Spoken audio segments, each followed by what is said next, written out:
বাংলাদেশের নবনির্বাচিত সরকারের শপথ গ্রহণ অনুষ্ঠান এবার রূপ নিতে যাচ্ছে দক্ষিণ এশিয়ার এক বড় কূটনৈতিক মঞ্চে। ঢাকায় একসঙ্গে উপস্থিত থাকবেন ভারত, পাকিস্তান, ভুটান, নেপাল, মালদ্বীপ ও শ্রীলঙ্কার উচ্চ পর্যায়ের প্রতিনিধিরা।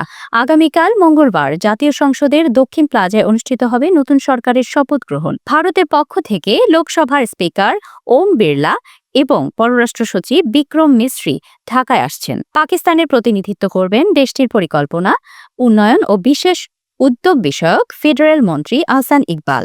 ভুটানের প্রধানমন্ত্রী শেরিং টোবগে নিজে উপস্থিত থাকবেন অনুষ্ঠানে। এছাড়া নেপালের পররাষ্ট্রমন্ত্রী বালা নন্দা শর্মা, মালদ্বীপের পররাষ্ট্রমন্ত্রী আবদুল্লাহ খলিল এবং শ্রীলঙ্কার স্বাস্থ্যমন্ত্রী নালিন্দা জয়াতিসা অংশ নিচ্ছেন।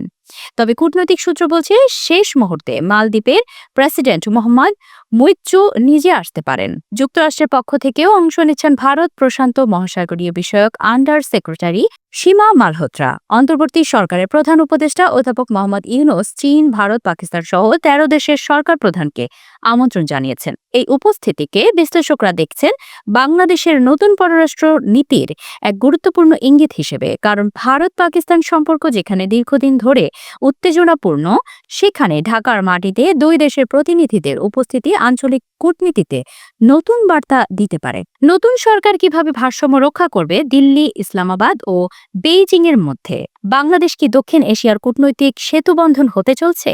সব প্রশ্নের উত্তর মিলবে শপথ মঞ্চের রাজনৈতিক ভাষ্যে এবং পরবর্তী কূটনৈতিক পদক্ষেপে।